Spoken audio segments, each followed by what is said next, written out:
Përshëndetje të nderuar miqtë e mi, përshëndetje të dashur ndjekës.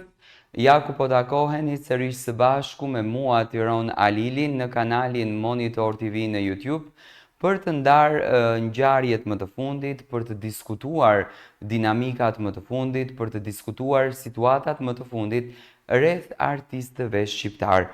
Dhe pikërisht në këtë rubrikë që ne kemi përzgjedhur për të ndarë me ju, unë sot do të flas për shumë situata. Mundohemi që të bazohemi tek ngjarjet e lajmet më të fundit. Mundohemi që të bazohemi tek situatat më të fundit dhe pikërisht do të ndaloj tek Egli Tako. Egli Tako ditën e djeshme ka bërë shumë lëvizje. Do thënë lëvizje të ndryshme me fotografi në Instagramin e saj, saqë edhe ka çoroditur krejtësisht ndjekësit.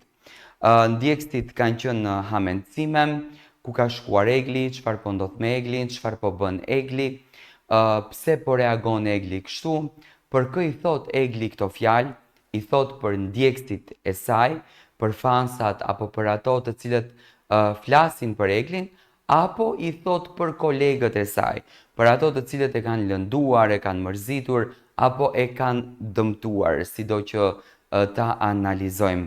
Egli Tako ditën e djeshme i kanë nxjerrë këto fotografi, duke thënë një fjalë në fund, natën e mirë.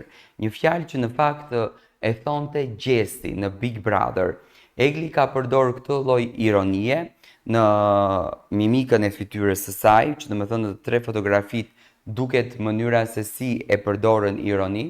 Në fotografinë e parë thjesht është e shokuar apo dëgjon me kujdes atë se çfarë po thuhet. Këtë gjë simbolizon. Fotografia e dytë është ky fenomeni që varja, ju nuk jeni askush dhe nuk më afroni dot mua, të paktën kështu e ka. Dhe fotografia e tretë është qeshet me lotë dhe thot hajt natën e mirë. Dhe nuk më duket një goditje për fansat, sa më duket një goditje për dikë personalisht. Ndoshta mund të jetë dhe kjo prapavia tjetër që Adisi, buri i Fifit, e nxori dardhën që ka bishtin brapa dhe Egli po ja kthen mesazhin në këtë mënyrë Fifit edhe Adisit. Ndoshta mund të jetë kjo, gjithmonë amencojmë, sepse për të bërë reagim me publikun, apo për të injoruar publikun, apo për të neglizhuar publikun, Egli nuk e ka fare arsyen përse duhet ta bën këtë gjë, sepse Egli ka marrë shumë dashuri nga publiku dhe besoj që publiku ka qenë shumë besnik ndaj Eglit deri në ditën e sotme, duke mos e hedhur as pak në tokë vlerën e saj si artiste. Këto fotografit kanë bërë xhiron e rrjetit, domethënë dyshimet e mia janë shumë të mëdha që këto janë një mesazh për Fifin edhe për Adisin, asnjë gjë tjetër nuk është pas kësaj prapavie.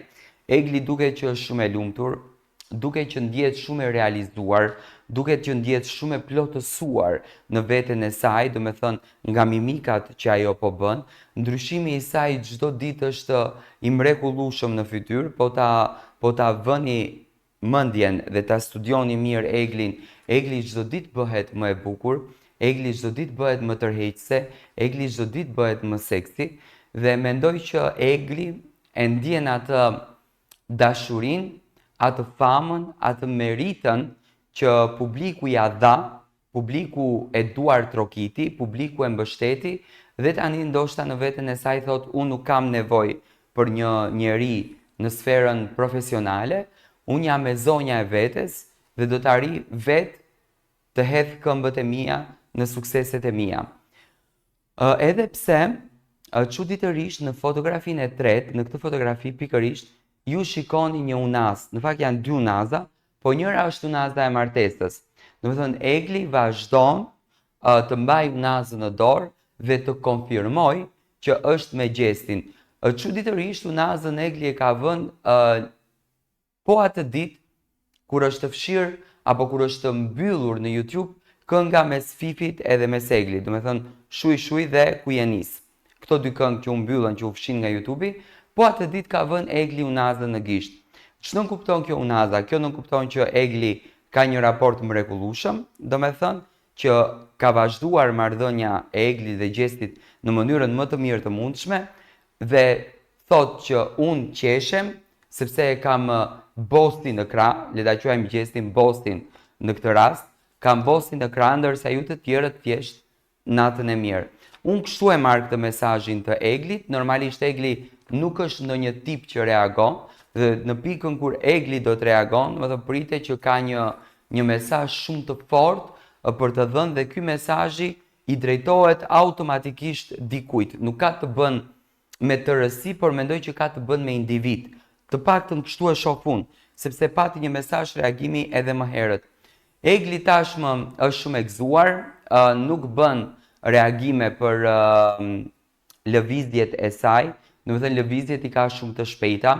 Tani kam informacione që fotografit Egli dhe gjesti nuk i nxjerrin në afat kohor, do të thënë i nxjerrin me ditë me vonesë. Kjo është një formë marketingu, një mekanizëm marketingu që gjesti dhe Egli kanë përzgjedhur ta bëjnë, dhe hallallu qoftë sepse din ta mbajnë publikun afër vetes, din ta bëjnë publikun që t'i ndjek. Publiku është shumë kureshtar për jetën e tyre, don të dije gjithçka, hulumtojnë, studiojnë, analizojnë çdo lëvizje, le të themi është shumë, por çdo mini lëvizje, domethënë edhe më shumë, çdo detaj të vogël analizohet dhe publiku dëshiron të di më shumë për këtë çift.